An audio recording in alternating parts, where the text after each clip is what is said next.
Well, ladies and gentlemen, just when you thought you had enough of me, I am here to give you some breaking news. We have an exceptional session coming up. I am honored to be joined on stage by two cabinet ministers who are here with us today. His Excellency Ahmed Al-Khatib, who is the Minister of Tourism of Saudi Arabia, and His Excellency Majid Al-Hugail, who is the Minister of Municipalities and Housing. Please join me in welcoming them on stage.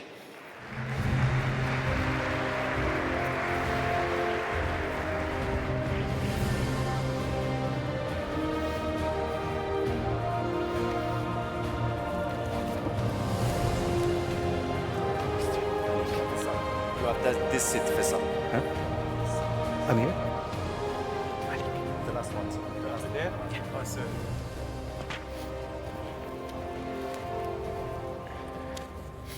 Right. Well, what a great segue to this panel. Your Excellencies, thank you so much for joining us on what I believe is a very hectic but historic day.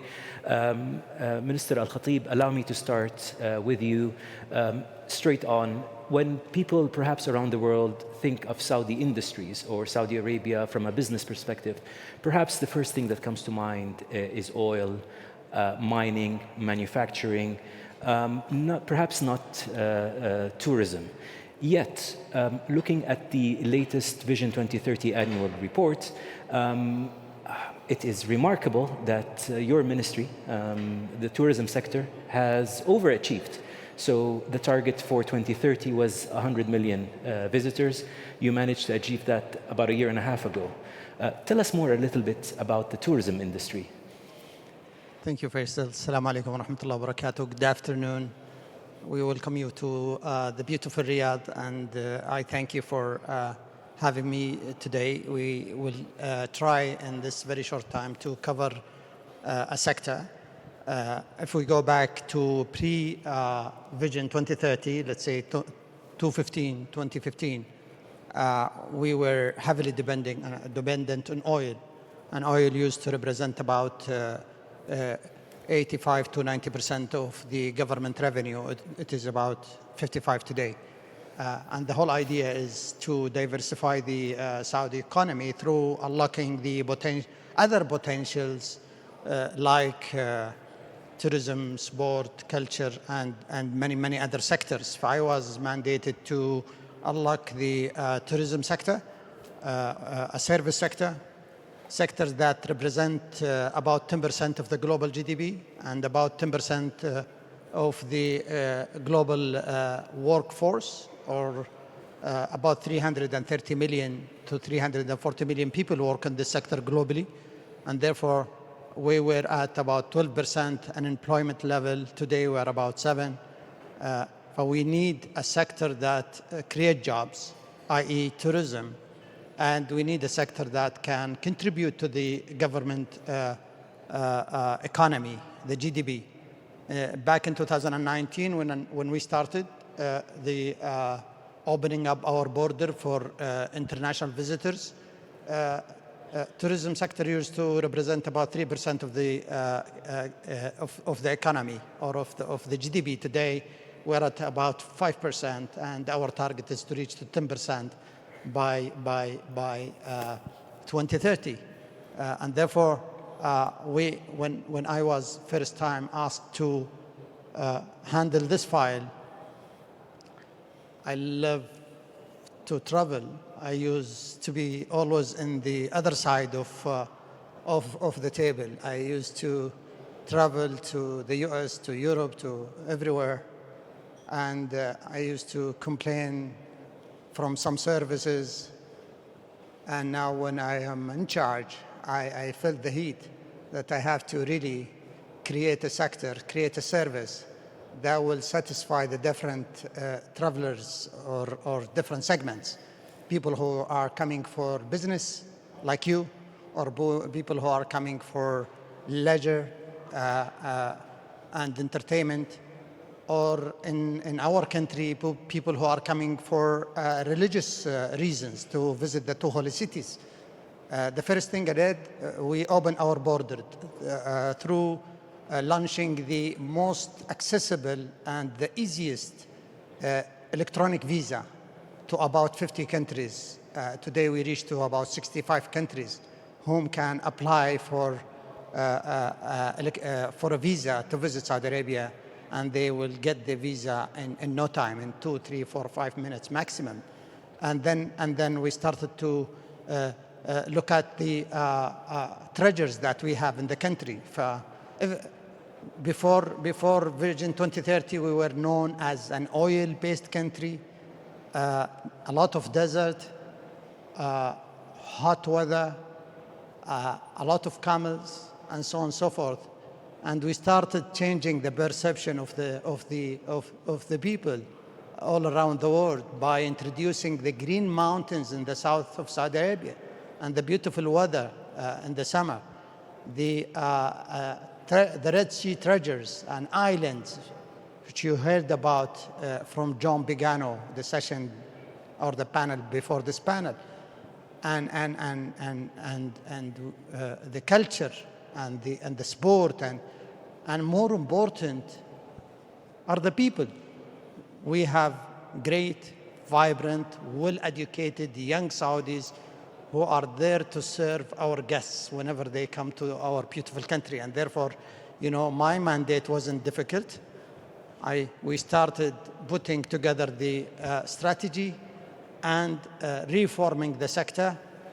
Back in 2019, 50 million people visited the country, domestic, international.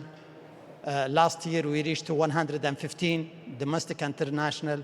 Out of the 115, 30 million from outside, which puts us on the top 10 countries globally, most visited country globally. And our target is to reach to 50 million international arrivals by 2030, which puts Saudi Arabia one of the top 5 most visited countries in the world by 2030. And therefore, I'm excited. We're full of energy to build a new sector, to unlock the potential that we have in our great country, and to share the beautiful culture and people and many other things with the visitors coming from all around the world. With all my colleagues, under the direction of His Royal Highness the Crown Prince, we are moving very fast, and by 2030, the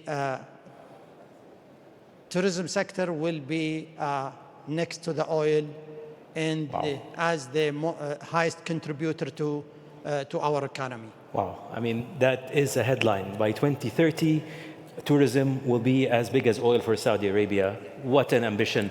I want to move to you, Minister Al-Huqaila, and it's actually a very interesting dynamic, because in one way, if you look at it, your portfolio, Minister, is for people who are visiting and leaving. Your portfolio, Minister, is for people who want to come and live and stay here. And I believe, correct me if I'm wrong, please, the target for Saudi home ownership is to raise it from 30% to 70%. Am I correct? That's correct. Could you give us a bit of a pulse check on how that target, where are we on that target, and what are the future plans, both for Saudis and residents who are here in Saudi Arabia? Thank you. I'm really excited to be here in a beautiful day, amazing audience. Most of the subject of discussion today since morning is about Saudi vision, how the collaboration between Saudi and US, and all discussion is inspired, it just creates inspiration for all audience. Housing program is one of the main programs in the Vision 2030, as it creates not only social stability, but it creates industry, it creates economy, it creates job, and it creates happiness. Saudi culture, family comes always number one. And most of the things, if you go to the vision of 2030, is how to put the citizen in the center of everything, to have a vibrant society. So in order to achieve that, since the vision has been launched, a lot of activities. And it's not about construction homes, but the whole ecosystem in terms of finance and mortgage. And today, for example, we signed with a big capital markets who really invest in the mortgage industry. And we can see that the mortgage industry grow from 150 billion to almost 900 billion.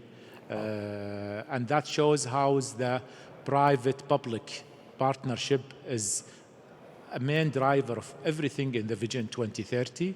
Today, we are in 65.4, so we have almost 18% growth since the vision has been launched, aiming to achieve 70% our target. Well, I'm glad you brought up the private-public partnership, because perhaps in many people's minds the perception is the government is the key spender and is undertaking all of it, but it is a misconception, I think. But speaking of partnerships, since this is the Saudi-US Investment Forum, Minister, I'm going to come back to you. 90 years ago, Saudi Arabia and the United States came together, and the result was the world's biggest oil market. Now, you've just told me that by 2030, the hopes or the ambition is for tourism to be as big as oil. Do you see room for another successful collaboration with our partners and friends in the United States? And if there is, what are the opportunities? Oh, of course. We always learn from the leaders, bring the best practices, and the US is the leading globally in travel and tourism. That's a fact. These are numbers with the UN Tourism, which is the United Nations Tourism Agency, and therefore, you know, when we think of conferencing business, we learn a lot from how it's conducted in the US. Or if we talk about the entertainment, you know, entertainment is huge, big, you know, in the US.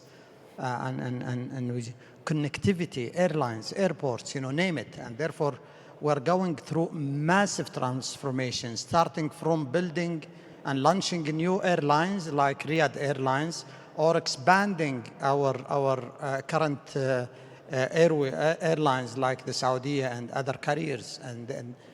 And this will help us to connect our cities to increase the direct flight to our cities from 170, about 170 today, direct flights, direct connections, to about 250 by 2030. And this is published by the General Aviation Authority.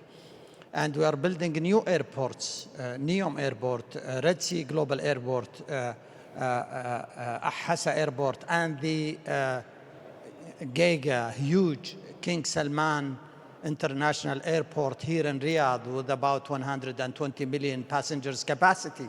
And this is another opportunity to share knowledge and to whether from advisory all the way to design and construction and so on and so forth, and services post-construction. And therefore, we are working closely with our friends in the US and partners.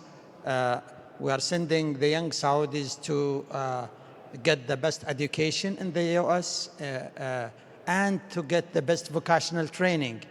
The opportunity and the potential areas of cooperation between our sector, the tourism sector in Saudi Arabia, and the tourism sector in the US is major opportunity.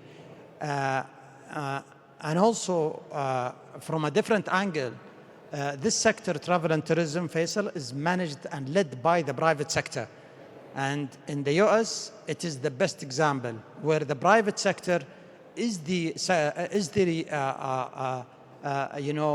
sector who is leading and running this sector. For example, they don't have a minister for tourism in the US. The state minister who run the tourism in the US reports to the Minister of Trade and Commerce. which means that the government of the US is relying totally or completely on the private sector to build the airport, to build the airlines, and to build the hotels and the resorts and the theme parks, and to operate it, and so on and so forth. And this is what we aim to do or to follow or to adopt in the future. Fantastic. Minister Al-Haqir, allow me to ask you the same question. There was a Trump Tower announced in Jeddah a few days ago. There are, as far as we can see, many areas of cooperation, smart cities, etc. Where do you see the US being a partner of choice or a strategic partner in the portfolio that you manage, Your Excellency? One statement I heard it from people who I met today is, how was your trip? Oh, it's great. I feel I am home. So starting from this statement, home, I don't think they refer to building or road. They refer to the people they interact. And that's mean the language, doing business, exchange. I know it's not new between Saudi and US. It's been years, and in many fields has been developed. We were lucky when we opened for international developer to come. We have signed many agreements, and now some of developed communities developed by US developers, and we see more of US developers coming to Saudi Arabia to share their experience and create in this land, Saudi Arabia, which becomes a talent or anchor for many people to live in Saudi in general. Capital market is another opportunity. Saudi capital market in general, and mortgage and RMBS is a big investment that is now appear. Real estate investment also in both countries is one of the assets. We've seen a lot of capital investment are visiting here, and real estate is one of the proportion that to be developed. Saudi Arabia becomes with the new laws that has just been established, or it will come very soon, since like foreign invest in Saudi Arabia. All these opportunities that we hope we see it progress as being the two leaders of these two countries wish.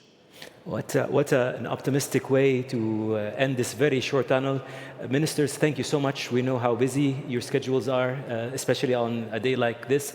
But I think we got a dose of insight. We'll be reporting on your achievements and keeping the wider public abreast of the developments. Good luck in your portfolios, and thank you very much for being with us on this panel. Thank you.